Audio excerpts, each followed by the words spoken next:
जय श्री कृष्णा। राधे राधे। व्यक्ति जीवन भर कोई भी पाप नहीं करता, फिर भी वह इतना गरीब क्यों होता है? आइए जानते हैं। आज इस कथा के माध्यम से हम जानेंगे कि क्या हम जैसा कर्म करते हैं हमें वैसा ही जन्म मिलता है। आखिर पुनर्जन्म और कर्म का सिद्धांत क्या है और ये कैसे काम करता है, इसे हम गरुड़ पुराण की कथा में जानेंगे। गरुड़ पुराण हिंदू धर्म का एक महत्वपूर्ण ग्रंथ है, जिसमें मृत्यु के बाद की स्थितियां, यमलोक, पुनर्जन्म और मोक्ष संबंधित गूढ़ रहस्य बताए गए हैं। इस पुराण में विशेष रूप से यह बताया गया है कि मनुष्य के कर्म उसके अगले जन्म को निर्धारित करते हैं। इस सिद्धांत को समझाने के लिए कई कथाएं दी गई है। उन्हीं में से एक प्रसिद्ध कथा आज हम आपको सुनाने जा रहे हैं, राजा पुण्यसेन और गरीब ब्राह्मण विद्याधर की कथा। दोस्तों, तो चलिए इस कथा को शुरू करते हैं। प्राचीन काल में पुण्यसेन नामक एक राजा हुआ करता था। वह बहुत ही धर्मपरायण, न्यायप्रिय और उदार था। उसकी प्रजा सुखी और संपन्न थी। पुण्यसेन प्रतिदिन यज्ञ करता, गरीबों को खूब दान देता और साधु संतों की सेवा करता। उसके राज्य में कहीं भी अन्याय नहीं होता था। लेकिन जैसे जैसे समय बीतता गया, पुण्यसेन में धीरे धीरे अहंकार आने लगा। उसे यह विश्वास हो गया कि संसार में उससे बड़ा दानी और धर्मात्मा कोई भी नहीं है। यदि कोई भिक्षुक उसके द्वार पर आता और वह दान देता, तो उसकी अपेक्षा होती कि भिक्षुक उसे झुककर धन्यवाद जरूर करे। यदि कोई व्यक्ति उसकी प्रशंसा नहीं करता, तो उसे क्रोध आ जाता था। इस प्रकार पुण्यसेन के भीतर दान और धर्म का भाव तो था, लेकिन उसके साथ अहंकार भी जुड़ गया था। उसी राज्य में एक गरीब ब्राह्मण रहता था, जिसका नाम था विद्याधर।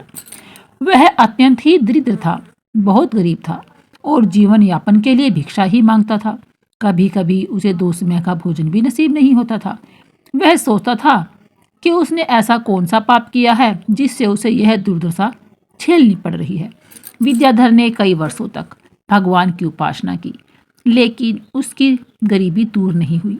एक दिन उसने निश्चय किया कि वह घोर तपस्या करेगा और भगवान विष्णु से इस प्रश्न का उत्तर प्राप्त करेगा कि आखिर उसे इतना कष्ट क्यों मिल रहा है।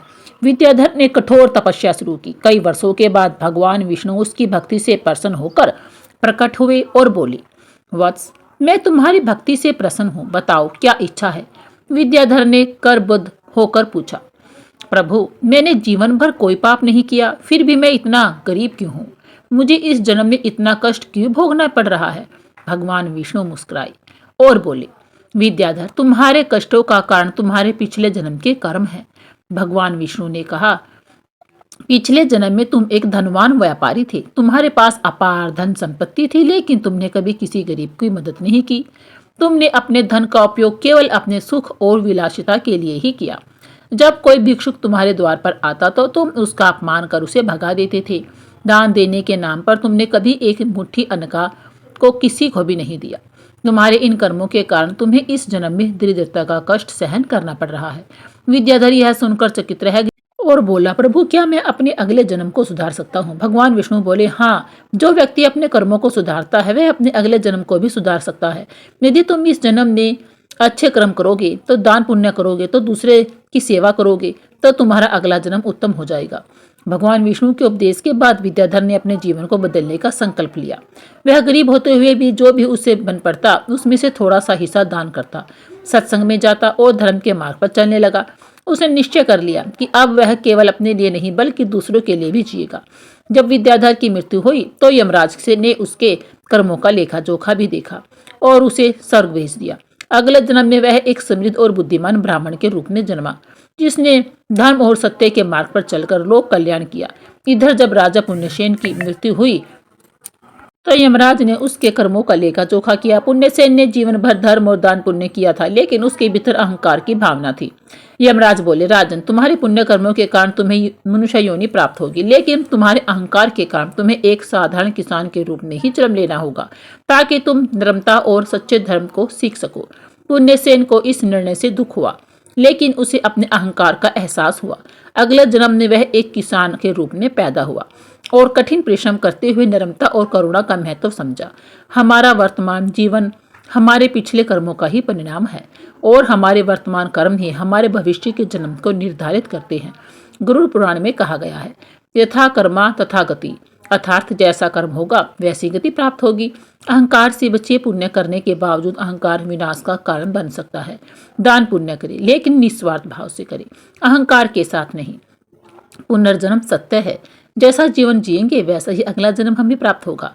कर्मों पर ध्यान दें। अच्छे कर्मों से जीवन को सुधारा जा सकता है, इसलिए हमें अपने कर्मों पर ध्यान देना चाहिए और सच्चे मन से दूसरों की सहायता करनी चाहिए, ताकि हमारा अगला जन्म श्रेष्ठ और सुखद हो। कर्म के फल की व्याख्या इतनी आसान नहीं है। शब्द ही हमारे कर्म है। हम जो काम करते हैं वो तो हमारे कर्म ही होते हैं, लेकिन हमारी किसी के प्रति जो भावना है वही हमारे कर्म है। हमारे विचार ही हमारे कर्म है। अगर आपने अपने विचारों पर नियंत्रण करना सीख लिया तब आप एक महान इंसान बन जाते हैं। जब आप अच्छा सोचते हैं तो आपके साथ अच्छा होता ही है और वह होता ही रहेगा। इसलिए दोस्तों, किसी के लिए बुरे कर्मों की आलोचना नहीं करनी चाहिए। गरुड़ पुराण के अनुसार मनुष्य अपने कर्मों के अनुसार या तो स्वर्ग में जाता है या फिर नरक में। नरक के बारे में गरुड़ पुराण में लिखा है कि नरक 36 प्रकार के होते हैं, जिनके अंदर पापी मनुष्य की आत्मा को तरह तरह की यातनाएं मिलती हैं। इन 36 प्रकार के नरकों में से 10 मुख्य नरकों के बारे में गरुड़ पुराण में लिखा है। तो दोस्तों, इस कहानी से हमें यह पता चलता है कि हम जो भी कर्म करते हैं, चाहे वो सही हो या गलत, हमें उनका फल एक दिन भोगना पड़ता है। जिंदगी अगर हंसाए तो समझ लीजिए कि अच्छे कर्मों का फल हमें मिल रहा है, और अगर जिंदगी हमें रुलाए तो समझ लीजिए कि यह भी आपके कोई बुरे कर्मों का ही फल आपको मिल रहा है। कर्म तो हम सभी करते हैं। अच्छे कर्म करेंगे तो अच्छा फल मिलेगा, और बुरे कर्म करेंगे तो बुरा फल भी जरूर मिलेगा।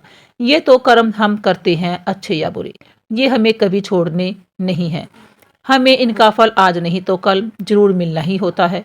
लेकिन कई बार जब हमें बहुत दुख मिल रहे होते हैं तब हम बोलते हैं कि हमने तो कोई बुरा कर्म नहीं किया, हमने तो किसी को बुरा नहीं किया, बुरा नहीं सोचा, फिर भी हमें इतना दुख क्यों मिल रहा है। लेकिन दोस्तों, हमने कर्म किए जरूर होते हैं। अगर इस जन्म में नहीं तो पिछले जन्म में किए होंगे, और पुराने जन्म का तो हमें याद नहीं होता। इसलिए हम इंसानों से तो चालाकियां कर सकते हैं, लेकिन उस भगवान से हम चालाकियां नहीं कर सकते। कर्मों का सिद्धांत बड़ा ही सरल है। जैसा आप किसी को दोगे वैसा ही आपको वापस मिलेगा। जय श्री कृष्णा। राधे राधे।